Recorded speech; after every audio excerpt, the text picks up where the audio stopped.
अस्सलामुअलैकुम, मेरा नाम डॉक्टर शानज़े है और आज हम डिस्कस कर रहे हैं चैप्टर नंबर 1 का टॉपिक प्रोटीन।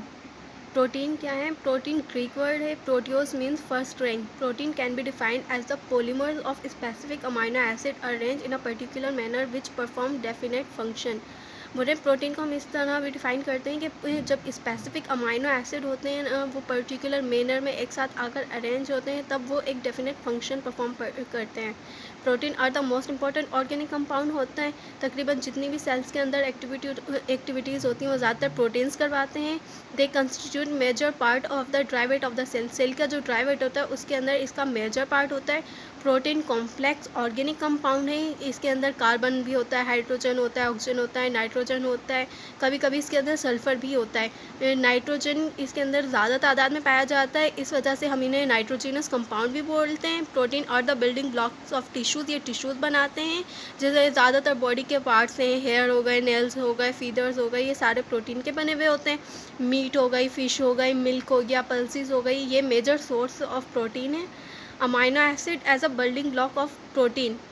प्रोटीन मैक्रोमॉलिक्यूल्स होते हैं या पॉलीमर्स ऑफ अमाइनो एसिड होते हैं। अमाइनो एसिड मोनोमर्स होते हैं। अमाइनो एसिड एक दूसरे के साथ लिंक करते हैं बाय कोवेलेंट बॉन्ड, जिसे हम पेप्टाइड बॉन्ड या पेप्टाइड लिंकेज बोलते हैं। जैसे हमने अभी बताया था कि इस सीक्वेंस अमाइनो एसिड का बहुत मैनर करता है। जब वो different amino acid as particular manner में आके अरेंज करते हैं तो वो डिफरेंट टाइप्स की प्रोटीन्स बनाते हैं।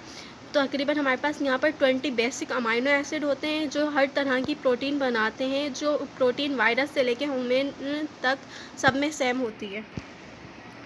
अमाइनो एसिड ऑर्गेनिक कंपाउंड होते हैं। तकरीबन इनके अंदर कम से कम एक अमाइनो ग्रुप होता है और जो वर्क करता है एज अ बेस, और एक कार्बोक्सिलिक एसिड होता है, कार्बोक्सिलिक ग्रुप होता है जो वर्क करता है एक एसिड की तरह।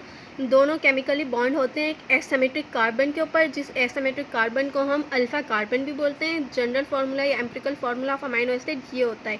ये अमाइनो ग्रुप है जो बेस की तरह बिहेव करता है, और ये कार्बोक्सिलिक ग्रुप है जो एसिड की तरह बिहेव करता है। ये हाइड्रोजन है, ये अल्फ़ा कार्बन है। हाइड्रोजन ये सेम होता है सबके अंदर, जितने भी अमाइनो एसिड होते हैं 20 सबके अंदर सेम होता है। बस जो डिफरेंट होता है ना, 20 अमाइनो एसिड का फार्मूला सेम होता है, पर वो जो एक्सेप्ट होता है ना आर के अलावा, जितने भी 20 अमाइनो एसिड हैं वो सिर्फ इसी की वजह से, आर की वजह से, रेडिकल की वजह से ही वेरिएबल होते हैं एक दूसरे से। जैसे यहाँ पर इन्होंने शो कराया हुआ है कि अगर आर की जगह एच आ जाएगा तो ये ग्लाइसिन बन जाएगा, अगर एच की जगह आर की जगह CH3 आ जाएगा तो ये एलानिन बन जाएगा, और अगर आर की जगह CH2OH आ जाएगा तो ये सीरीन बन जाएगा। Formation and breakdown of peptide linkage. Protein या पॉलीपेप्टाइड चेन होती है, ये लिंक करती है अमाइनो एसिड जब एक दूसरे के साथ लिंक करते हैं बाया पेप्टाइड बॉन्ड, तब बहुत सारी पॉलीपेप्टाइड चेन बनती हैं जो मिलाकर प्रोटीन बनाती हैं। Peptide bonds are formed by linking amino group of one amino acid. जब एक अमाइनो एसिड का एक अमाइनो ग्रुप और दूसरे अमाइनो एसिड का एक कार्बोक्सिलिक ग्रुप, जब दोनों एक दूसरे के साथ बॉन्ड करते हैं तो यहाँ से हाइड्रोजन निकल जाएगा, यहाँ से OH निकल जाएगा। जब ये दोनों रिमूव हो जाएंगे तो वाटर का मॉलिक्यूल रिमूव हो जाएगा, और कार्बन और नाइट्रोजन के बीच में जो बॉन्ड बनता है वो हमारा पेप्टाइड लिंकेज कहलाता है।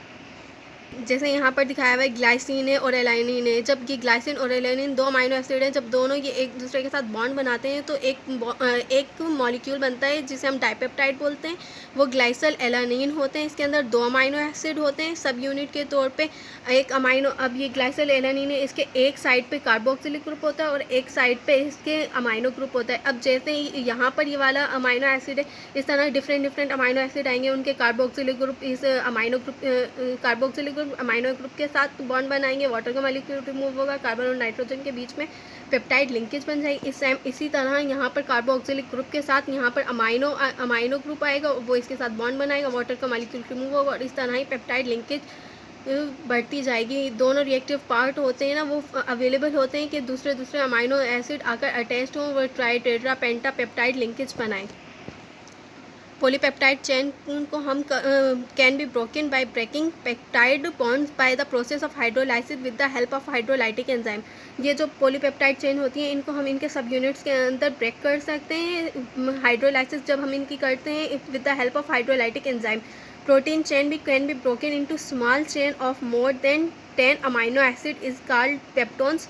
पेप्टोन्स क्या होते हैं? जब भी प्रोटीन को या पॉलीपेप्टाइड चेन को तोड़ा जाए पर वो 10 से ज़्यादा अमाइनो एसिड के अंदर हो तो उसे हम पेप्टोन्स बोलते हैं। Whereas peptones can be hydrolysis further into small units of few amino acid called peptide. और जब हम पेप्टोन्स कोई हाइड्रोलाइसिस फर्दर हाइड्रोलाइसिस करेंगे तो हमें पेप्टाइड मिलते हैं जो कुछ अमाइनो एसिड के मिलकर बने होते हैं और जो फर्दर हाइड्रोलाइसिस पर अमाइनो एसिड देते हैं। Significance of the sequence of amino acid कि मतलब अमाइनो एसिड किस तरह से सीक्वेंस करते हैं और उसकी क्या इंपॉर्टेंस है। यह सेंगर एक साइंटिस्ट था, इसने फर्स्ट टाइम डिस्कवर किया था कि अमाइनो एसिड का सीक्वेंस प्रोटीन के अंदर किस तरह होता है। इसने फाउंड किया, he found that insulin is compose of 51 amino acid. इसने बताया कि अमाइनो इंसुलिन होता है वो 51 अमाइनो एसिड की बना हुआ होता है। इसके अंदर 2 चेन्स होती हैं, एक जो चेन होती है इसके अंदर 21 अमाइनो एसिड्स होते हैं और जो इसकी दूसरी चेन होती है उसके अंदर 30 अमाइनो एसिड्स होते हैं। और ये दोनों जो होती हैं एक दूसरे के साथ लिंक करती हैं बाय डाइसल्फाइड बॉन्ड्स के अंदर, जैसे यहाँ पर इन्होंने दिखाया हुआ है। ये sequence of amino acid in insulin है और यहाँ पर ये डाइसल्फाइड बॉन्ड के साथ एक बॉन्ड बनाते हैं। एक अल्फा चेन होती है, एक बीटा चेन होती है। सेम इस तरह हेमोग्लोबिन के अंदर भी होता है। ये 4 चेनों की बनी हुई होती है, 2 अल्फा की होती हैं, 2 बीटा चेन्स होती हैं। अल्फा चेन कंटेन करती है 141 अमाइनो एसिड और जो बीटा चेन करती है 146 अमाइनो एसिड। ह्यूमन बॉडी के अंदर तकरीबन 10,000 से ज़्यादा प्रोटीन पाई जाती हैं। प्रोटीन एक यूनिक और स्पेसिफिक अरेंजमेंट होती है 20 अमाइनो एसिड की। जब ये 20 अमाइनो एसिड स्पेसिफिक मैनर में अरेंज होते हैं तो ये एक पर्टिकुलर फंक्शन परफॉर्म करते हैं। The sequence is determined by gene as a DNA के अंदर जो जीन्स होते हैं वो डिटरमाइन करते हैं कि कौन सा अमाइनो एसिड किसके साथ अरेंज होगा। The arrangement of amino acid in a protein molecule is highly specific होती है, मखसूस होती है हर एक फंक्शन के लिए, हर एक डिफरेंट टाइप की प्रोटीन के लिए।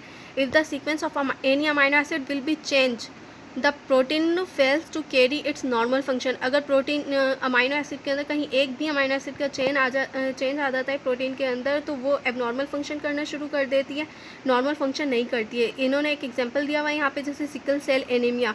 ये होती है एबनॉर्मलिटी इन हेमोग्लोबिन। सिकल सेल एनीमिया एक डिजीज़ होती है जिसके अंदर जो ब्लड के सेल्स होते हैं ना, इराइथ्रोसाइट्स होते हैं, वो इस तरह से सिकल का शेप इख्तियार कर लेते हैं। ऐसे जो इसकी प्लेटिलेट्स वाले शेप्स होते हैं ये वाला बरकरार नहीं रखते हैं, ये सिकल सेल्स के अंदर बन जाते हैं। इन्होंने ये बताया हुआ कि जब 4 चेन्स होती हैं हेमोग्लोबिन की, 2 अल्फ़ा की 2 बीटा की, तो टोटल उसके अंदर 574 अमाइनो एसिड होते हैं। इसके अंदर इन्होंने बताया हुआ कि ये जो 6th पोजीशन पर होती है ना, जो चेन होती है इसके अंदर जो 6th पोजीशन होती है इसके ऊपर आकर ग्लूटामिक एसिड की जगह वेलाइन रिप्लेस हो जाता है। इसकी वजह से ये सिकल सेल एनीमिया काज करती है। ये नॉर्मल वाली चेन इन्होंने बताई हुई है और ये इन्होंने म्यूटेंट वाली चेन बताई हुई है जो इसके फिर इस वजह से ही कोई भी पर्सन हुआ, कोई भी ह्यूमन हुआ तो सही से ऑक्सीजन को कैरी नहीं कर सकता है, जिसकी वजह से पर्सन की डेथ हो जाती है।